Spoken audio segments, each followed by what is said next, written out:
अब मध्य प्रदेश की सियासत का सबसे बड़ा अपडेट। मंत्रिमंडल विस्तार को लेकर सुगबुगाहट तेज। बीजेपी नेतृत्व ने गौरीशंकर बिसेन को कहा भोपाल में ही रुकें। न्यूज 18 से एक्सक्लूसिव बातचीत में उन्होंने कहा कि अब तक बिसेन ये कह रहे हैं कि अब तक सीएम की तरफ से किसी तरह के संकेत नहीं मिले कि शपथ कब होगी। भोपाल में रहने के लिए कहा गया है। हम भोपाल में हैं। मंत्रिमंडल विस्तार से भाजपा को फायदा होगा। हम लोग किसी समुदाय जात विशेष तक सीमित नहीं है। ये तमाम बातें गौरीशंकर बिसेन कह रहे हैं।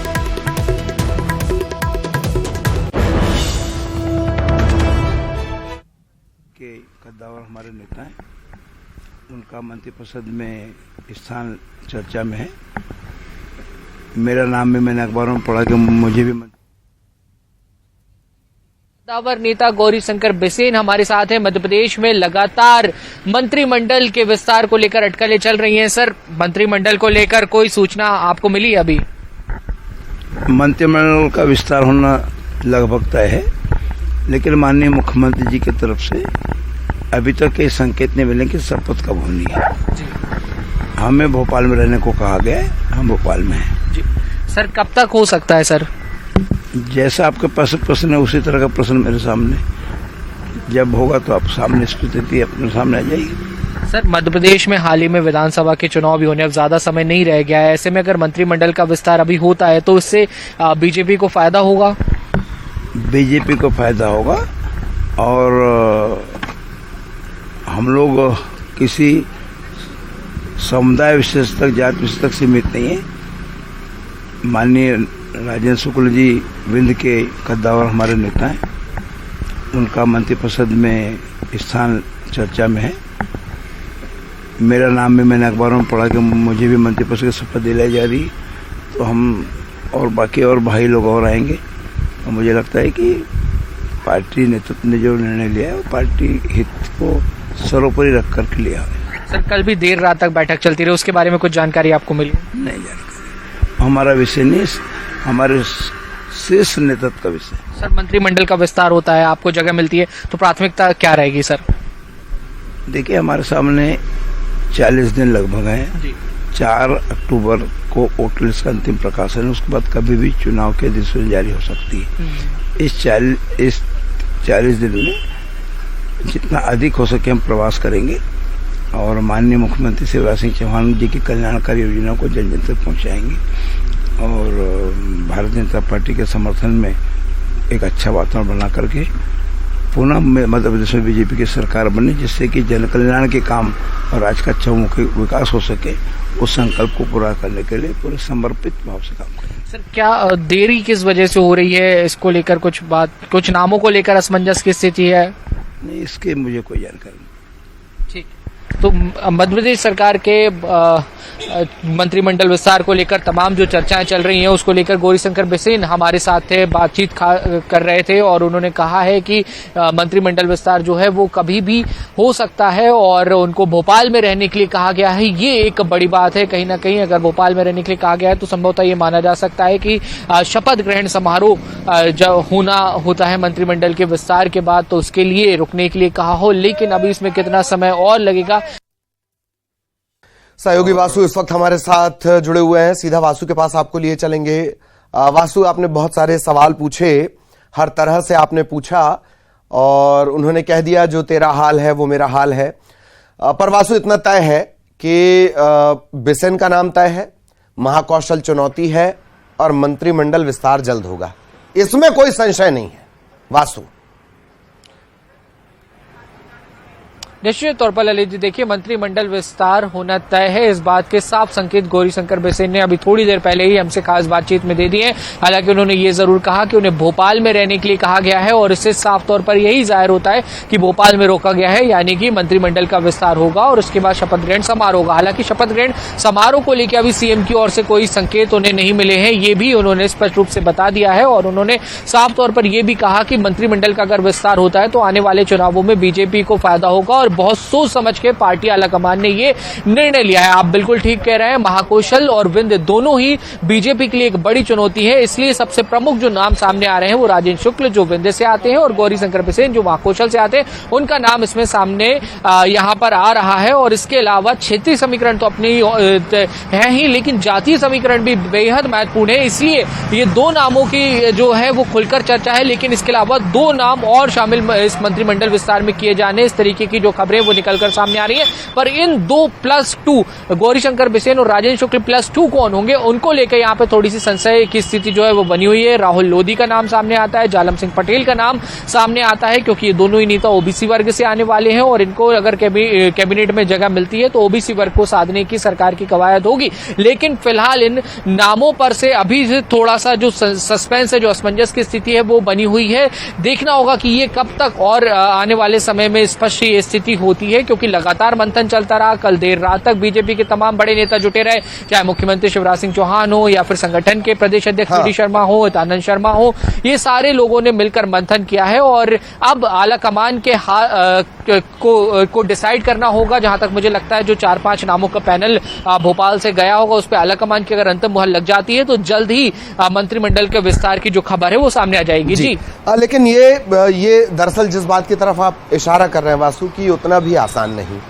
एक तो जैसे ही लोधी शब्द आता है, राजनीति पूरी शिफ्ट होकर उमा भारती के इर्द गिर्द घूमने लगती है। दूसरा के +2 नामों को लेकर जो संशय की स्थिति बनी है, ये माना जाए कि कल देर रात तक जो मंथन चला है उसमें हर किसी की तरफ से वकालत की गई होगी। यही वजह है कि पेच कठिन है इसे सुलझाना। हालांकि बीजेपी सुलझा लेगी, वो मास्टर है इन सबके। वासु, निश्चित तौर पर देखिए, यही बीजेपी के सामने इस समय सबसे बड़ी चुनौती होगी, क्योंकि आपको मंत्रिमंडल का विस्तार करना है और वो भी इस नजरिए से करना है कि जब 3 महीने बाद आप चुनावी रण में जाएं तो वो उसका फायदा, उसका पॉलिटिकल माइलेज पार्टी को मिले। क्षेत्रीय समीकरणों में, जातीय समीकरणों में और सियासी समीकरणों में भी 2 नाम लगभग तय माने जा रहे हैं। वरिष्ठ नेता हैं, पहले भी मंत्रिमंडल में रह चुके, अपना अनुभव है, लेकिन 2 नाम जो है वो काफी कुछ निर्धारित करेंगे और खासतौर पर ये भी निर्धारित करेंगे कि बीजेपी के अंदर किसी भी तरीके के बगावत के सुर न उठे, नाराजगी ना हो, ताकि बीजेपी को मंत्रिमंडल का विस्तार भी हो जाए और उसके बाद फिर से डैमेज कंट्रोल करना पड़े। इसलिए ये सबसे ज्यादा महत्वपूर्ण हो जाता है कि ऐसे सुलझे हुए नाम और सर्वसहमति से वो नाम सामने आए, ताकि आने वाले समय में बीजेपी सिर्फ उसका पॉलिटिकल माइलेज ले, ना कि और डैमेज कंट्रोल के लिए पार्टी को एक बार जुटना पड़े। इसलिए इतनी ज्यादा मुझे लगता है कि जो लगातार मंथन की स्थिति बनी है, जो लगातार तमाम बड़े नेता बैठ रहे हैं और एक आम राय तैयार करने की कोशिश की जा रही है, क्योंकि बड़े पैमाने पर राजनीति जो है वो इसको लेकर होती हुई आई है और ये अटकलें अब काफी ज्यादा तेज हो गई। मंत्रिमंडल विस्तार की बात अब निर्णायक मोड़ पर पहुंच चुकी है। लेकिन ललित जी, आप भी जानते हैं कि पहले भी इस तरीके की खबरें सामने आती रही कि मंत्रिमंडल का विस्तार होगा, लेकिन ये लगातार टालना पड़ा। तो कहीं ना कहीं चुनौती पार्टी के सामने जरूर है। जी बिल्कुल, बहुत बहुत धन्यवाद वासु इस तमाम जानकारी के लिए। और इस वक्त शिवपुरी से बड़ी खबर मिल रही है। पूर्व जिला पंचायत अध्यक्ष जितेंद्र जैन यानी गोटू इनका नाम है, उर्फियत है, आज अपने सैकड़ों समर्थकों के साथ भोपाल में कांग्रेस की सदस्यता लेंगे। कोलारस से कांग्रेस के दावेदार बताए जा रहे हैं जितेंद्र जैन। बड़े भाई देवेंद्र जैन कोलारस से बीजेपी के विधायक हैं और अब जितेंद्र जैन गोटू, पूर्व जिला पंचायत अध्यक्ष जितेंद्र जैन गोटू आज कांग्रेस की सदस्यता लेंगे।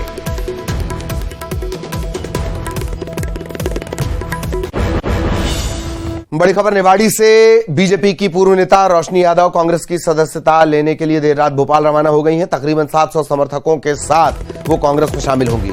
निवाड़ी से जिला पंचायत सदस्य हैं और पूर्व मुख्यमंत्री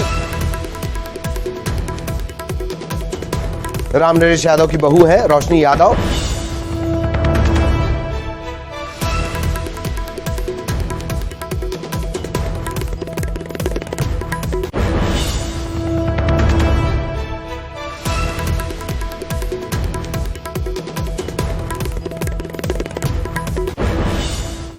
खबर भिंड से, जहां विधायक और पूर्व विधायक के समर्थकों ने जमकर हंगामा कर दिया। बिहार से आए प्रभारी नारायण सिंह के सामने सर्किट हाउस में विधायक संजीव सिंह कुशवाहा और पूर्व विधायक नरेंद्र सिंह कुशवाहा के समर्थक आपस में भिड़ गए। दोनों गुटों के बीच खूब तनातनी दिखाई दी।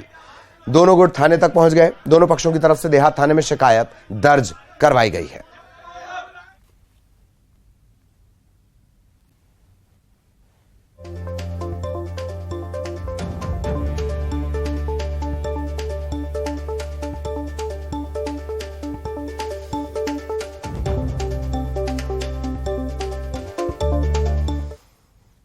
और अब इंदौर से बड़ी खबर, पुलिस ने बदमाश की हेकड़ी निकाल दी है। एरोड्रम थाना इलाके के 60 फीट रोड स्थित पेट्रोल पंप पर कुछ दिन पहले बदमाशों ने डीजल के पैसे मांगने पर फायर कर दिया था। कार में डीजल डलवाया, कर्मचारियों ने पैसे मांगे तो पिस्तौल तानी फायर कर दिया। पहले तो बदमाश को गिरफ्तार किया गया, फिर व्हील चेयर पर बैठाकर पेट्रोल पंप ले जाया गया। व्हील चेयर पर पैर में प्लास्टर, हाथ में हथकड़ी डालकर पुलिस इसे लेकर पहुंची। पेट्रोल पंप कर्मचारियों से माफी मंगवाई। यह भी कहलवाया कि अब दादागिरी नहीं करूंगा। एक्सक्लूसिव तस्वीरें एकड़ी निकाली हुई और इसमें हमने सीसीटीवी फुटेजेस और यहाँ के पूरा टेक्निकल डेटा उठाया तो उसमें पता चला कि प्रवीण उर्फ पोताई निवासी अमरकुंज कॉलोनी जो एरोड्रम थाना क्षेत्र में आता है, वो भी उनकी भी शिनाख्त हुई। लगातार मुखबिरों के माध्यम से सूचनाएं मिल रही थी कि इन लोगों ने धार की तरफ मूवमेंट किया है और ये घटना कारित करके धार मंडलेश्वर की तरफ भागने की संभावना है। रास्ते में गाड़ी को ट्रैक किया गया, जहां जहां भी गाड़ी का मूवमेंट दिख रहा था, टोल नाकों पे इत्यादि पे टीम्स ने लगातार उनको फॉलो किया। उसके बाद इनके मोबाइल से जो डेटा मिला था, उसके बाद जो इसमें मुख्य आरोपी है जिसने फायरिंग की थी, जिसके पास से पिस्टल भी बरामद हुई और जिंदा राउंड भी बरामद हुए हैं, प्रवीण, उसको गिरफ्तार किया। और सहयोगी मिथिलेश आपको नजर आ रहे होंगे, सीधा मिथिलेश के पास आपको लिए चलेंगे। मिथिलेश, जहां गुंडागर्दी, जहां दादागिरी दमाने की धौंस, वहीं पर हेकड़ी निकाली गई, ये सबसे अच्छी बात। मिथिलेश। जी बिल्कुल, पुलिस पर लगातार सवाल खड़े हो रहे थे कि आखिर इंदौर पुलिस क्या कर रही है, क्योंकि लगातार इंदौर से वारदात की जो खबरें हैं सामने आ रही थी। अब इंदौर की पुलिस जब भी अपराधियों को पकड़ रही है तो उन अपराधियों को उस स्थान पर लेकर जा रही है जहां पर उन्होंने अपराध को अंजाम दिया था, जहां पर उन्होंने वारदात की घटना को अंजाम दिया था। यानी जो सवाल खड़े हो रहे थे कि अपराधियों के मन में पुलिस का खौफ नहीं है, उस खौफ को, उस डर को बनाने के लिए, अपराधियों के मन में उस डर को पैदा करने के लिए पुलिस ने एक बड़ा एक्शन बनाया है। और जो भी अपराधी इस वक्त पकड़ में आ रहे हैं, आप देखेंगे तो अधिकांश अपराधियों के हाथ पैर टूटे होंगे, यानी उन्हें प्लास्टर लगाकर ही लेके जाया जा रहा है। और ये बदमाश 3 दिन पहले पेट्रोल पंप पे पहुंचता है, एरोड्रम थाना क्षेत्र के 60 फीट रोड पर 3,310 रुपए का तेल भराता है, डीजल। और जैसे ही कर्मचारी पैसे मांगते हैं, कहता है कि तेरी हिम्मत कैसे हुई पैसे मांगने की, और पिस्टल निकालकर सीधा फायर कर देता है। कर्मचारी बाल बाल बचते हैं और उसके बाद वो गाड़ी लेकर फरार हो जाता है। धार की तरफ वो जाता है। अलग अलग सीसीटीवी फुटेज के आधार पर, जो गाड़ी नंबर उसके आधार पर उसकी पहचान की जाती है और आरोपी गिरफ्तार हो चुका है। बाकायदा उसे खुद डीसीपी आदित्य मिश्रा अपनी टीम के साथ उसी पेट्रोल पंप पर लेकर पहुंचते हैं और व्हील चेयर पर वो आरोपी पहुंचता है, उससे माफी मंगाते हैं और कहते हैं कि माफी मांग, कल जहां तूने यहां पर वो फायर किया था, कल जहां पे तूने गुंडागर्दी की थी, उसी जगह पर तुझे माफी मांगना होगा। और बदमाश जमीन पे बैठकर पैर पकड़कर माफी मांगता हुआ नजर भी आ रहा है। हालांकि चुनौतियां अभी भी बरकरार हैं पुलिस के लिए। बहुत बहुत धन्यवाद आपका इस तमाम जानकारी के लिए। ग्वालियर से बड़ी खबर आपको बता दें एक बार फिर, ट्रेन पर पथराव, शताब्दी ट्रेन पर पथराव किया गया। ट्रेन की खिड़की का शीशा टूट गया। निजामुद्दीन से कमलापति की तरफ जा रही शताब्दी एक्सप्रेस पर पत्थर फेंका गया। सिथोली और संदलपुर के बीच पत्थरबाजी की यह घटना हुई है। हालांकि झांसी स्टेशन पर शीशा बदलकर इसे रवाना कर दिया गया। आरपीएफ ने केस दर्ज कर लिया है। सुशील हमारे साथ जुड़े हुए हैं। सुशील, क्या अपडेट? एक्सप्रेस पर पत्थरबाजी की घटना हुई है। ये जो घटना है ग्वालियर झांसी रेलवे ट्रैक पर संदलपुर के पास हुई है और इस पत्थरबाजी में शताब्दी एक्सप्रेस ट्रेन का एक शीशा टूट गया है और उसके बाद इस पत्थरबाजी के चलते यात्रियों में थोड़ी देर के लिए दहशत भी फैल गई थी, लेकिन आगे जाकर इस ट्रेन को झांसी में शीशा बदलने के बाद भोपाल की ओर रवाना किया गया। साथ ही आरपीएफ ने इसमें रेलवे प्रोटेक्शन एक्ट के तहत केस दर्ज कर आरोपी की तलाश शुरू कर दी। आपको बता दें कि वंदे भारत पर भी इसी तरह की पथराव की घटनाएं होती थी। लगभग अप्रैल के बाद से अभी तक 31 शीशे वंदे भारत के तोड़ चुके थे पत्थरबाज, लेकिन एक पत्थरबाज की गिरफ्तारी बामोर से पिछले सप्ताह हुई थी। हालांकि तब ये उम्मीद थी कि पत्थरबाजी रुक जाएगी, लेकिन अब नए सिरे से शताब्दी पर पत्थरबाजी आरपीएफ के लिए चुनौती बन गई है। चलिए बहुत बहुत धन्यवाद सुशील इस तमाम जानकारी के लिए। इसी के साथ इस बुलेटिन में इतना ही। खबरें जारी हैं।